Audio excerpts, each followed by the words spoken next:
Subscribe कीजिए education planet YouTube channel को और बेल आइकन को दबाइए लेटेस्ट एजुकेशन और टेक वीडियोस सबसे पहले देखने के लिए।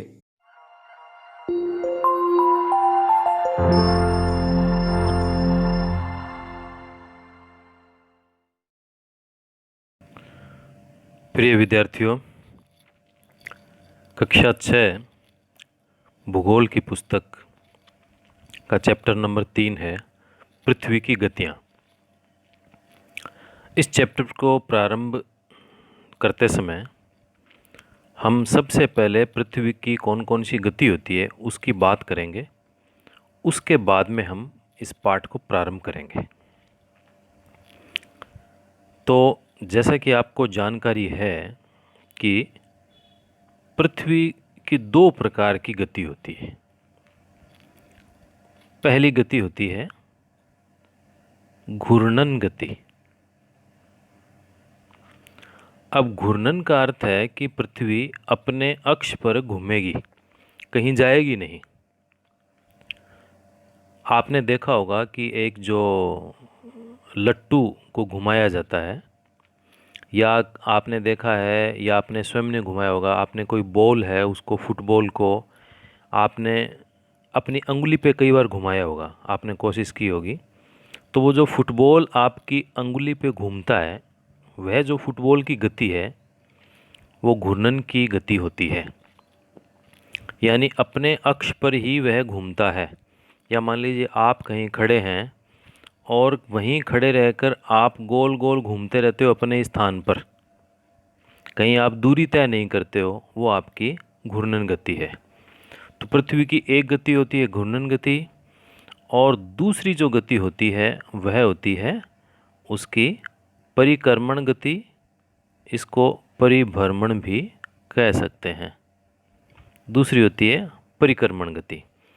अब परिक्रमण गति में पृथ्वी सूर्य के चारों ओर घूमती है। तो दो गति होगी, पहली घूर्णन, पृथ्वी अपने अक्ष पर घूमेगी, और दूसरा परिक्रमण। एक बात आपको ध्यान रखनी है, ये दोनों जो पृथ्वी की गतियां हैं वो साथ साथ चलती रहती है। पृथ्वी अपने अक्ष पर यानी घूर्णन गति करते हुए सूर्य के चारों ओर घूमती है। इतनी बात आपको क्लियर हो जानी चाहिए। अब उसकी घूर्णन गति के कारण से क्या होता है और परिक्रमण गति के कारण से क्या होता है। पृथ्वी की घूर्णन गति के कारण से दिन और रात बनते हैं, और पृथ्वी की परिक्रमण गति के कारण से ऋतुएं बनती है। अब पृथ्वी अपने अक्ष पर जो घूर्णन करती है वो उसकी गति, जो उसका समय है वो 24 घंटे का समय होता है, और जो परिक्रमण का समय होता है वो 365 दिन का समय होता है। एकदम वास्तविक समय की बात हम जब पाठ को अंदर हम उसको पढ़ेंगे, उसके बाद में एकदम कितने मिनट लगते हैं, कितने सेकंड लगते हैं, हम उसकी भी चर्चा करेंगे। और इसी के साथ में आपको एक बात की मैं और जानकारी करवा दूं कि ये जो पृथ्वी की गति है वो गति घूमने की कितनी होती है। इस बात को यदि हम जानकारी करते हैं तो आपको बड़ा आश्चर्य होगा कि पृथ्वी कितनी गति से घूमती है और कौन सी दिशा में घूमती है। दोनों गतियों की दिशा पृथ्वी की एक जैसी होती है। अब पृथ्वी घूर्णन गति करती है तो पश्चिम से पूरब की ओर घूमेगी। आप जानते हैं कि कहीं भी हम यदि दिशाओं की बात करते हैं तो ऊपर की ओर उत्तर दिशा होती है, हमने इसको नॉर्थ लिखा है, और नीचे की ओर दक्षिण दिशा होती है, इसको साउथ लिखा है, और इधर दाहिनी ओर पूर्व दिशा होती है, उसको ईस्ट लिखा है, और ये बाईं ओर पश्चिम दिशा होती है, हमने इसको वेस्ट लिखा है। तो नॉर्थ, साउथ, ईस्ट, वेस्ट, ये चार इसकी दिशाएं हैं। तो पृथ्वी घूमती है पश्चिम से पूरब की ओर। अब देखिए ये यहाँ वेस्ट पश्चिम हो गया और ये पूरब हो गया, तो पृथ्वी की घूमने की दिशा क्या रहेगी, इस प्रकार से। इस प्रकार से पृथ्वी घूमेगी। अगर आप इसको घड़ी की दिशा में यदि देखते हैं तो ये एंटी क्लॉक हो जाएगा। अब दूसरी बात आपको जानकर बड़ा आश्चर्य होगा कि पृथ्वी की जो घूर्णन की गति होती है वह घूर्णन की गति कितनी होती है। आप आश्चर्य करेंगे, पृथ्वी की घूर्णन की गति होती है 1610 किलोमीटर प्रति घंटा। 1610 किलोमीटर प्रति घंटा की रफ्तार से पृथ्वी अपने अक्ष पर घूर्णन करती है। आपने कार में यात्रा की होगी, आपने गाड़ी में यात्रा की है, मोटरसाइकिल पे आपने यात्रा की होगी। मोटरसाइकिल जब पूरी अपनी गति से चलता है तो वो 60, 70, 80 किलोमीटर प्रति घंटा की रफ्तार से चलता है। आपने गाड़ी में यात्रा की है, एकदम तेज़ गति से चलने वाली गाड़ी भी 100 किलोमीटर या 120-25 किलोमीटर प्रति घंटा की गति से ही वो चलती है। आपने कार में यात्रा की है, जब कार बिल्कुल तेज़ आपको लग रहा है कि बहुत तेज़ गति से कार चल रही है, उसमें उसकी गति 120, 140, बस इतनी गति के लगभग ही उसकी आपको गति मिलेगी। अब आप कल्पना कीजिए कि 1610 किलोमीटर प्रति घंटे की रफ्तार से पृथ्वी अपने अक्ष पर घूमती है, तो ये कितनी तेज़ गति से घूमती है। तो आपको पता लगाना कि किस प्रकार से जो हमारी पृथ्वी है, और हमें लगता है कि हम इस पे आराम से बैठे हैं, लेकिन हम सबको लेकर यह कितनी तेज़ गति से घूम रही है। अब पृथ्वी की दूसरी गति है परिक्रमण गति। उस परिक्रमण गति की भी बात कर लेते हैं। और जो घूर्णन गति है उसकी आपको मैं एक जानकारी और दे देता हूँ अभी, कि ये जो 1610 किलोमीटर प्रति घंटा की रफ्तार से घूमती है, और एक चक्कर पूरा लगाने के लिए यह जो समय लेती है वो लेती है 23 घंटे और 56 मिनट और 4 सेकंड। हम इसको राउंड फिगर में 24 घंटे का बता देते हैं कि हमारा एक दिन 24 घंटे का होता है। वास्तविक क्या होता है, 23 घंटे 56 मिनट और 4 सेकंड का समय लगता है। अब हम दूसरी पृथ्वी की गति है परिक्रमण गति, उसकी हम और यहाँ पे थोड़ी सी बात कर लेते हैं। तो पृथ्वी जैसे अपने अक्ष पर पृथ्वी घूर्णन करती है 1610 किलोमीटर प्रति घंटा की रफ्तार से, तो यह पृथ्वी सूर्य के चारों ओर जो चक्कर लगाती है, उस समय इसकी जो रफ्तार होती है, उसकी जो गति होती है, आपको आश्चर्य होगा, वो गति होती है 1,07,200 किलोमीटर प्रति घंटा। 1,07,200 किलोमीटर प्रति घंटा की गति से यह हम सबको, पूरे इस जो संसार जो पृथ्वी के ऊपर बसा हुआ है, उस सब को लेकर पूरा समुद्र का पानी, नदियाँ, पहाड़, इसके ऊपर रहने वाले अरबों की संख्या में आबादी, पशु पक्षी, मनुष्य, सब उसके ऊपर विराजमान है, रह रहे हैं, और उन सब को लेकर वह 1,07,200 किलोमीटर प्रति घंटे की रफ्तार के साथ में सूर्य का चक्कर लगाती है, सूर्य की परिक्रमा करती है। तो आपको जानकर आश्चर्य हुआ और आपको निश्चित रूप से आनंद भी हुआ होगा कि हमारी पृथ्वी कितने रहस्यों को समेटे हुए है। चलिए इस पाठ को विधिवत अपने इसको और प्रारंभ करते हैं। जैसा कि आप जानते हैं, पृथ्वी की 2 प्रकार की गति होती है, घूर्णन एवं परिक्रमण।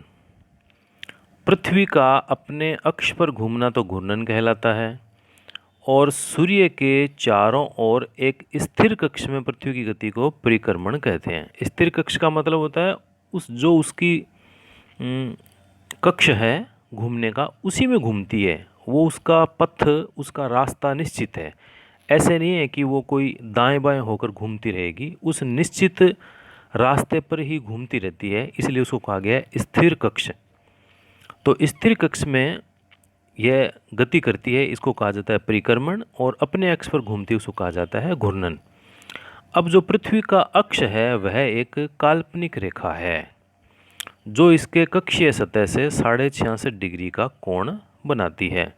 ऐसा मानते हैं कि पृथ्वी ध्रुवों की तरफ से वो झुकी हुई है अपने अक्ष पर, ऐसा मानते हैं। तो ये एक जो अक्ष है वो काल्पनिक अक्ष हमने माना हुआ है। तो जो ये 66.5 डिग्री का कोण बनाती है वह समतल जो कक्ष के द्वारा बनाया जाता है उसे कक्षीय समतल कहते हैं। आगे इसमें और आएगा। अब स्थिति इस प्रकार की होती है कि यह हमारी पृथ्वी है और यह इस प्रकार से झुकी रहती है। ये उत्तरी ध्रुव हो गया, ये दक्षिण ध्रुव हो गया। तो यहाँ से ये जो कोण बनता है सीधा लंबवत, इसको कहा गया है कक्षीय समतल।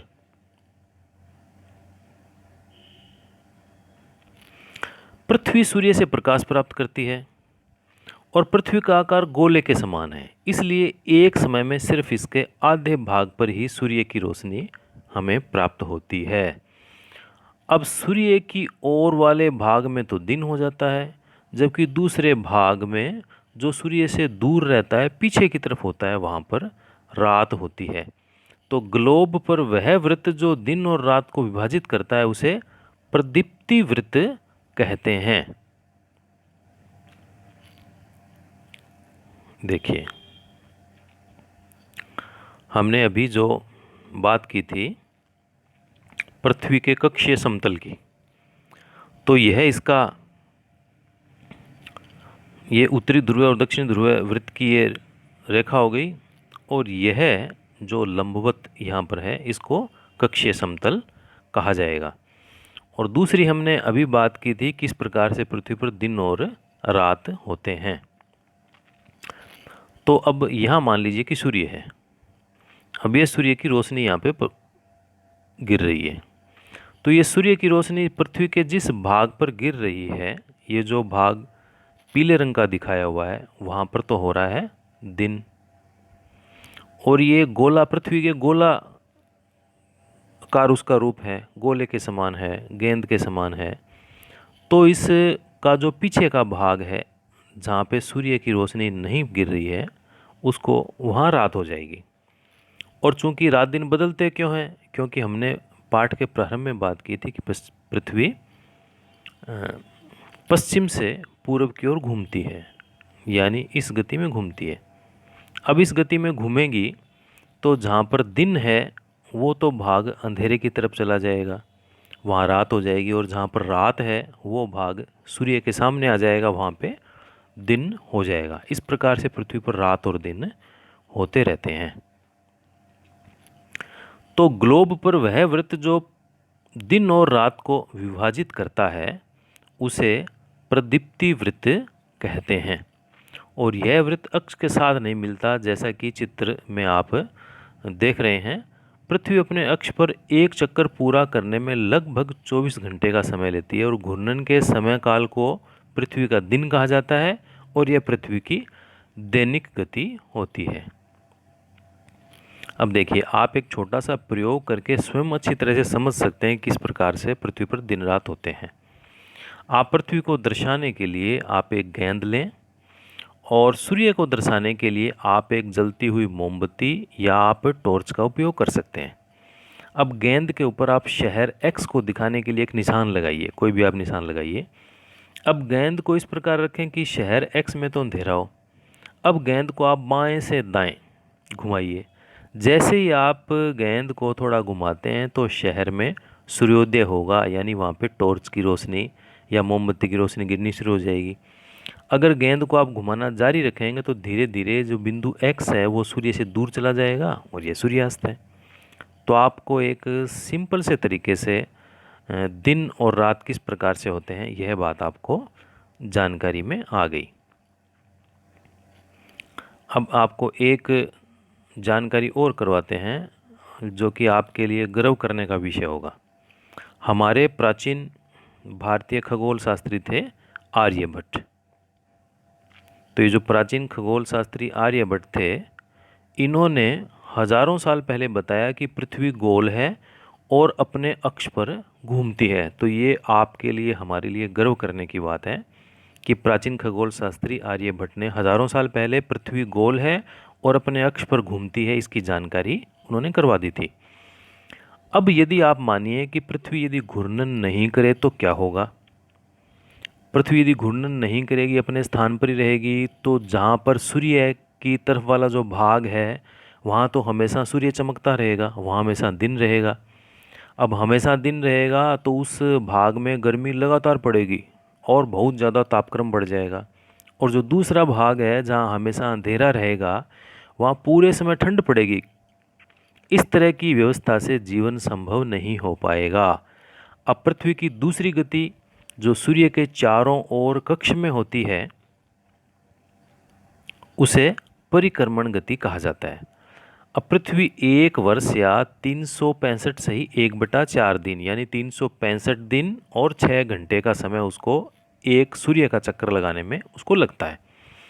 अब सुविधा के लिए हम इसको 6 घंटे जोड़ते नहीं हैं और हम इसको 365 दिन का मान लेते हैं।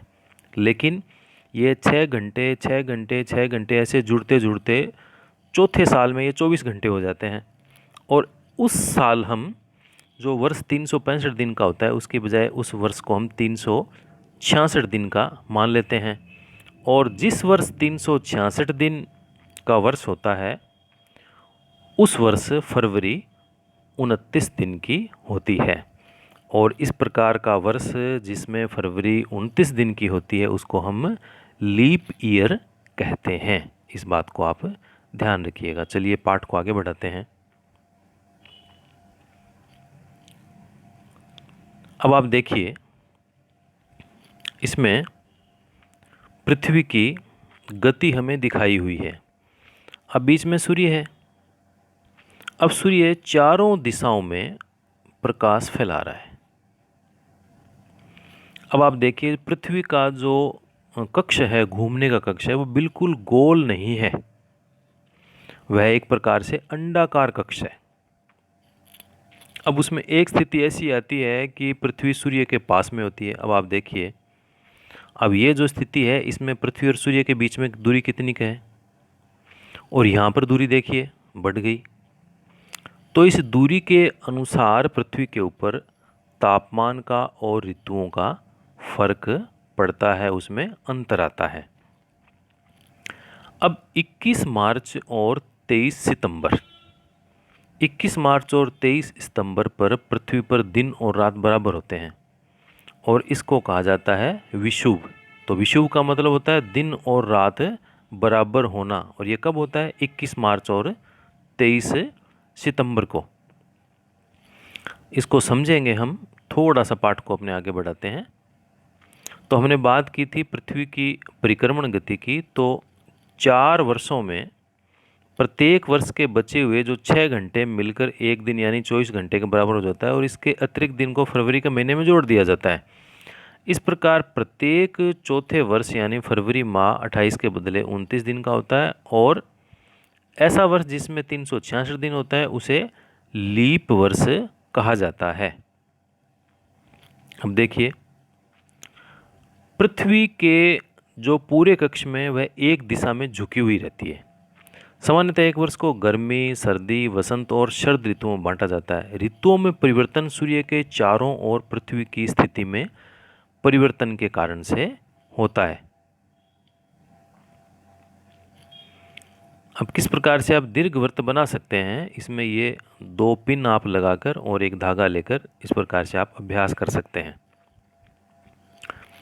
आपने ऊपर का चित्र उसमें देखा था कि किस प्रकार से जो पृथ्वी है अंडाकार कक्ष में सूर्य की परिक्रमा कर रही है।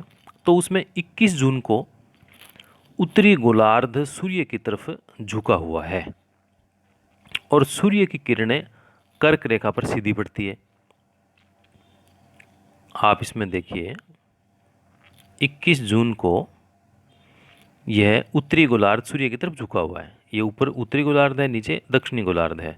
ये सूर्य की तरफ झुका हुआ है और इसके कारण से सूर्य की किरणें कर्क रेखा पर सीधी पड़ती है और इसके परिणाम स्वरूप इन क्षेत्रों में ऊष्मा अधिक प्राप्त होती है और ध्रुवों के पास में वाले क्षेत्रों में कम ऊष्मा प्राप्त होती है, क्योंकि वहाँ सूर्य की किरणें तिरछी पड़ती है। उत्तर ध्रुव सूर्य की तरफ झुका होता है तथा उत्तरी ध्रुवीय रेखा के बाद वाले भागों पर लगभग 6 महीने तक लगातार दिन रहता है।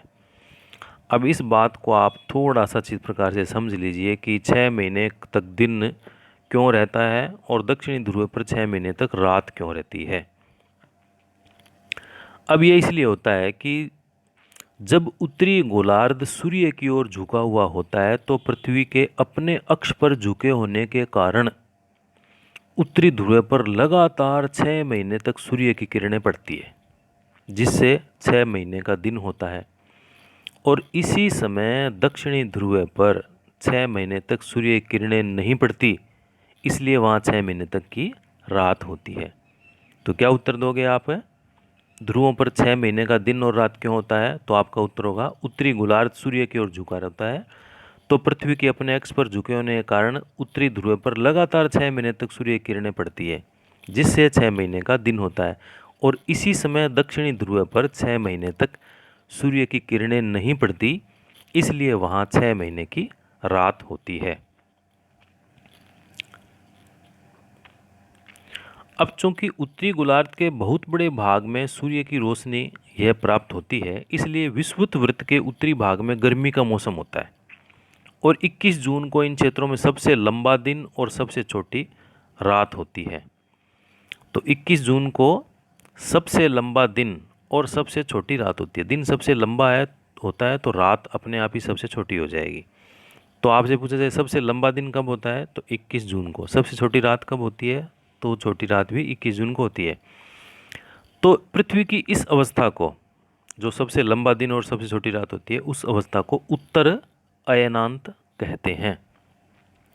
और 22 दिसंबर को दक्षिण ध्रुव के सूर्य की ओर झुके होने के कारण मकर रेखा पर सूर्य की किरणें सीधी पड़ती है, और चूंकि सूर्य की किरणें मकर रेखा पर सीधी पड़ती है, इसलिए दक्षिणी गोलार्ध के बहुत बड़े भाग में प्रकाश प्राप्त होता है। इसलिए दक्षिणी गोलार्ध में लंबे दिन तथा छोटी रातों वाली ग्रीष्म ऋतु होती है। इसके ठीक विपरीत स्थिति उत्तरी गोलार्ध में होती है और पृथ्वी की इस अवस्था को दक्षिणी अयनांत कहा जाता है। अब ऑस्ट्रेलिया में ग्रीष्म ऋतु में क्रिसमस का पर्व क्यों मनाया जाता है? क्योंकि वो दक्षिणी गोलार्ध में है। अब 21 मार्च और 23 सितंबर को सूर्य की किरणें विषुवत वृत्त पर सीधी पड़ती है। कब पड़ती है? 21 मार्च और 23 सितंबर को। इस अवस्था में कोई भी ध्रुव सूर्य की ओर झुका नहीं रहता, इसलिए पूरी पृथ्वी पर दिन रात बराबर होते हैं। इसे विषुव कहा जाता है। आपसे पूछा जाए विषुव किसे कहेंगे, आप कहोगे 21 मार्च और 23 सितंबर को सूर्य की किरणें विषुवत वृत्त पर सीधी पड़ती है, इसलिए पूरी पृथ्वी पर रात और दिन बराबर होते हैं। इसे ही विषुव कहा जाता है। 23 सितंबर को उत्तरी गोलार्ध में शरद ऋतु होती है, जबकि दक्षिणी गोलार्ध में वसंत ऋतु होती है। 21 मार्च की स्थिति इसके ठीक विपरीत होती है, जबकि उत्तरी गोलार्ध में वसंत ऋतु और दक्षिणी गोलार्ध में शरद ऋतु होती है। अब इससे आप समझ गए कि पृथ्वी के घूर्णन और परिक्रमण गति के कारण दिन और रात और ऋतुओं में परिवर्तन होता है। अब आप पृथ्वी एक दिशा में झुकी हुई है, इसको समझने के लिए एक छोटा सा इसमें प्रयोग है। आप एक मैदान पर बहुत बड़ा एक वृत्त बनाएं और छड़ी में लगा हुआ एक झंडा ले लें और दीर्घवृत्त वाली रेखा पर कहीं भी खड़े हो जाएं, जो उसका बाउंड्री है, कहीं भी खड़े हो जाएं। वहाँ से दूर स्थित किसी वृक्ष के सबसे ऊपरी हिस्से के किसी बिंदु की ओर झंडे से दिखाएं। अब झंडे को उसी स्थिर बिंदु की तरफ रखते हुए दीर्घवृत्त पर चलें। इस प्रकार पृथ्वी का अक्ष हमेशा एक ही स्थिति में झुका हुआ रहता है और पृथ्वी के परिक्रमण और पृथ्वी के अक्ष के निश्चित दिशा में झुके होने के कारण से ही ऋतुओं में परिवर्तन होता है। तो यह हमारा एक छोटा पार्ट था पृथ्वी की गतियों का, और इसके प्रश्न है पृथ्वी के अक्ष का झुकाव कोण क्या है, आपको जानकारी है। घूर्णन और परिक्रमण की गति को परिभाषित करें, आप कर सकते हैं। लीप वर्ष क्या है, ये भी आप कर सकते हैं। उत्तर और दक्षिण अयनांत में अंतर बताइए, ये भी स्पष्ट हो गया। विषुव क्या है, ये भी स्पष्ट हो गया। अब दक्षिणी गोलार्ध में उत्तरी गोलार्ध की अपेक्षा उत्तर और दक्षिण का अयनांत अलग अलग समय में क्यों होता है, ये भी दोनों ध्रुवों में अलग अलग स्थिति होती है, इसलिए वो अलग अलग होता है। और ध्रुवों पर लगभग 6 महीने का दिन और 6 महीने की रात क्यों होती है, यह भी हमने अभी स्पष्ट कर दिया कि वो गोलार्ध सूर्य की ओर झुका रहता है और इसके झुके हुए होने के कारण से ही उत्तरी ध्रुव पर लगातार 6 महीने तक सूर्य किरणें पड़ती है, इसलिए वहाँ पे दिन होता है। और उसके विपरीत दक्षिणी ध्रुव पर उस समय किरणें नहीं पड़ती तो वहाँ पे रात होती है। अब इसके ये 3-4 प्रश्न और हैं, तो अब इसके जो प्रश्न उत्तर हैं वो मैं आपको अभी लिखित रूप में आपके सामने उनको प्रश्न उत्तर को प्रस्तुत कर देता हूँ, तो आपको थोड़ा सा समझने में इसकी आसानी रहेगी। जो इसके पाठ्य पुस्तक के प्रश्न हैं वो अभी आपके सामने मैं इसको प्रस्तुत करता हूँ। इसके अलावा इसमें छोटे छोटे और प्रश्न बन रहे हैं, मैं आपको प्रत्येक पाठ में कहता हूँ उन छोटे छोटे प्रश्नों को आप स्वयं बनाइए और उनको अपनी नोटबुक में आप इसको लिखते रहिए। आइए पाठ्य पुस्तक के प्रश्नों को देखते हैं हम। पहला प्रश्न है, पृथ्वी के अक्ष का झुकाव कोण क्या है? उत्तर होगा सूर्य की परिक्रमा के दौरान पृथ्वी एक और कुछ झुकी हुई रहती है, यह झुकाव कोण 66.5 डिग्री होता है, 66 से 1/2 डिग्री। अब घूर्णन और परिक्रमण को परिभाषित कीजिए। तो पृथ्वी का अपनी धुरी पर घूमना घूर्णन कहलाता है और पृथ्वी अपना घूर्णन 24 घंटे में पूरा करते हैं, इसे दिन रात बनते हैं। परिक्रमण सूर्य के चारों ओर एक स्थिर कक्षा या कक्ष में पृथ्वी की गति को परिक्रमण कहते हैं। लीप वर्ष क्या होता है? यह वह वर्ष होता है जिसमें फरवरी माह 28 दिनों के स्थान पर 29 दिन की होती है। इस प्रकार लीप वर्ष में 365 दिनों के स्थान पर 366 दिन होते हैं। लीप वर्ष प्रत्येक 4 वर्ष के बाद में आता है। उत्तर एवं दक्षिण अयनांतों में अंतर बताइए। उत्तर अयनांत 21 जून को उत्तरी गोलार्ध में सबसे लंबा दिन और सबसे छोटी रात होती है, जबकि इसी समय दक्षिणी गोलार्ध में सबसे छोटा दिन और सबसे लंबी रात होती है। पृथ्वी की इस अवस्था को उत्तर अयनांत कहते हैं। और दक्षिण अयनांत 22 दिसंबर को दक्षिणी गोलार्ध में सबसे लंबा दिन और सबसे छोटी रात होती है, जबकि इसी समय उत्तरी गोलार्ध में सबसे छोटा दिन और सबसे लंबी रात होती है। पृथ्वी की इस अवस्था को दक्षिणी अयनांत कहते हैं। विषुव क्या है? 21 मार्च और 23 सितंबर को सूर्य की किरणें विषुवत वृत्त पर सीधी पड़ती है।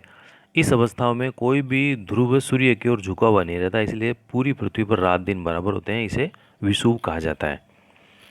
अगला प्रश्न है, दक्षिणी गोलार्ध में उत्तरी गोलार्ध की अपेक्षा उत्तर एवं दक्षिण का अयनांत अलग अलग समय में होता है, क्यों?